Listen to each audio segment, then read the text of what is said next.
C'est une intrigue qui ferait saliver les scénaristes d'Hollywood et avec raison. Elle présente tous les éléments d'une série Netflix captivante. Imaginez l'histoire d'un jeune génie des mathématiques au look décontracté et passionné par la technologie qui atteint le statut de milliardaire avant même ses 30 ans grâce aux crypto-monnaies et sera arrêté aux Bahamas quelques années plus tard pour fraude, détournement de fonds et blanchiment d'argent. C'est l'histoire vraie de Sam Bankman-Fried, jugé coupable de 8 chefs d'accusation et qui encourt désormais 115 ans d'emprisonnement. On vous raconte tout dans cette vidéo. Ce jeune homme fortuné, en dépit de sa richesse, cultive une image de frugalité, optant pour une apparence décontractée, conduisant une Toyota Corolla et attirant les projecteurs des médias américains. Cependant, cette success story prend une tournure inattendue avec la révélation d'une fraude monumentale. Le 11 novembre 2022, la plateforme d'échange de crypto-monnaies qu'il dirigeait, FTX, s'effondre brutalement. Évaluée à 32 milliards de dollars, l'une des plus grandes plateformes d'achat et de vente de crypto-monnaies au monde se révèle être un écran de fumée dissimulant des détournements massifs de fonds déposés par les clients, utilisés illégalement, réinvestis ou blanchis. Ces succès en apparence douteux sont attribués à un homme de seulement 30 ans qui se trouve maintenant confronté à 8 chefs d'accusation, dont la fraude, le blanchiment d'argent et le non-respect des règles de financement politique. Mais qui est réellement Sam Bankman-Fried? Aujourd'hui, nous reprenons avec vous le destin incroyable de celui qu'on appelle aujourd'hui le prince de la fraude.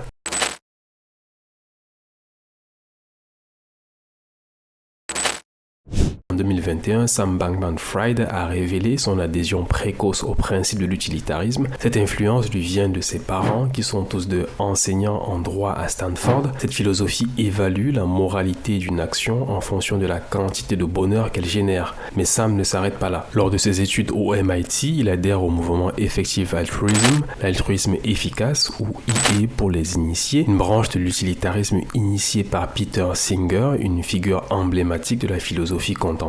Un adepte de l'IA prend des décisions de vie en se guidant sur un principe constant, choisir toujours l'option qui maximise le bien-être des autres. Sa vision du monde est très claire, il veut agir pour le bien, il fait de très importantes donations à des œuvres de charité, mais garde le sentiment qu'il ne maximise pas l'impact de son argent. Il décide de s'enrichir le plus possible afin d'augmenter son impact positif sur le monde. Le groupe des altruistes efficaces regroupe un grand nombre de chercheurs et d'investisseurs fortunés et l'adhésion du jeune milliardaire renforce leur mouvement. Il en déduit donc que le plus important est de gagner le plus d'argent possible pour pouvoir le redistribuer dans le but de sauver le monde, mais pas n'importe comment. Avec l'aide d'organismes tels que Earning to Give, Gagner pour donner, dirigé par la Fondation de l'altruisme efficace, il prétend pouvoir mesurer combien chaque dollar donné va sauver de vies. Sam est connu pour des citations telles que « Je ne veux pas être riche car j'aime l'argent, mais pour le donner. » Le sauveur, me direz-vous. Et c'est là toute l'ambiguïté de la situation, mais nous y reviendrons après avoir expliqué concrètement ce qu'il s'est passé.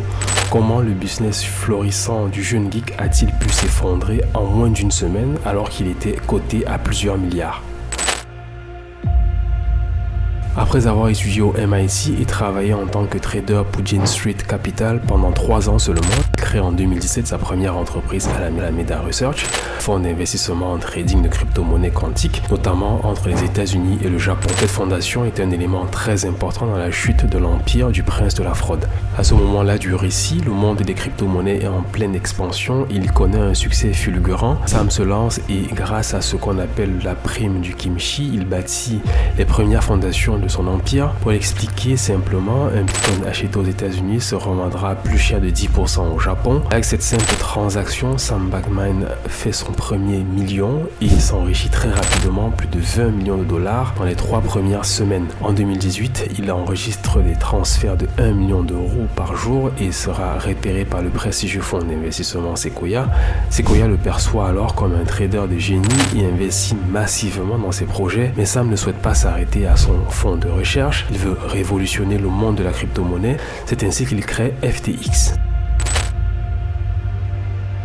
En 2019, Sam crée FTX, une place de marché centralisée en crypto-monnaie qui devient en quelques années la 3e place d'échange de crypto-monnaie dans le monde. Mais comment l'empire en plein essor du jeune homme s'est-il effondré? En quelques jours à peine, des échanges de tweets et des révélations sur les comptes d'FTX ont détruit la fortune de Sam. Dans cette affaire, il y a un lien étroit entre Alameda Research, la première entreprise de Sam, et FTX. La plateforme connaît une croissance fulgurante. Ce qui surprend le plus ses concurrents, ce sont ses outils de contrôle de risque et notamment notamment l'outil de liquidation automatique, il revend automatiquement les crypto-monnaies des utilisateurs dès que leur taux baisse trop. Cette sécurité ainsi que ses offres de prêts alléchantes en font l'une des plateformes d'échange de crypto-monnaies les plus sûres et couvre chaque jour des transactions énormes. Sam rachète la concurrence sur fond de discours d'altruisme efficace et s'agrandit davantage. De plus, FTX tourne avec moins d'une centaine d'employés, ce qui permet d'augmenter la rentabilité de la plateforme et aussi de vraiment mettre à mal la concurrence et notamment son principal rival Binance. Cependant, ce dernier, qui a lui-même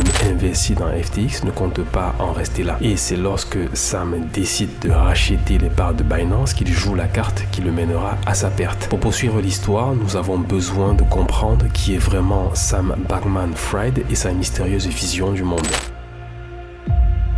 Croyez-le ou non, mais la chute de l'empire Bankman repose sur un tweet, un simple tweet de la part du PDG de Binance expliquant brièvement qu'il n'a pas apprécié le rachat en 2021 de ses parts par Sam et qu'il compte donc liquider tous ses FTT. Le FTT est le token, la crypto-monnaie créée par Sam pour FTX. Le cours du FTT est donc très important pour la valeur et le fonctionnement de FTX ainsi que d'Alameda dont la plupart des actifs sont en réalité en FTT. Ces informations de comptabilité avaient été révélées quelques jours avant le tweet par un article de CoinDesk et a fait grand bruit dans le monde des cryptos car il dévoile au grand jour les risques liés au FTT. S'ensuit une vente massive de FTT, de nombreux utilisateurs et c'est ainsi que la chute commence. Sam tente de racheter un maximum de FTT par le biais d'Alameda pour maintenir son cours, mais l'effet boule de neige est déjà enclenché. Sam tente tant bien que mal de rassurer ses clients, mais sa crédibilité en a pris un coup et rien ne suffira à le sauver. Le coup de massue sera enfin donné par Binance qui annonce son rachat de FTX auquel Sam adhère sans autre solution. Le PDG de Binance passe pour un héros. Cependant, quelques jours plus tard et après avoir eu accès au compte de FTX, Binance annonce l'annulation du rachat, laissant Sam sur un radeau au milieu de l'océan de requins. Ce que le PDG de Binance révèle vraiment à ce moment, c'est l'absence totale de liquidité sur les comptes de FTX pour rembourser ses clients. C'est ainsi que l'on comprendra que tous les fonds de FTX ont été placés ailleurs. Sam en réalité utilise l'argent de ses clients pour tenter de sauver Alameda Research qui était en fait à la dérive depuis un moment, ce qui est parfaitement illégal.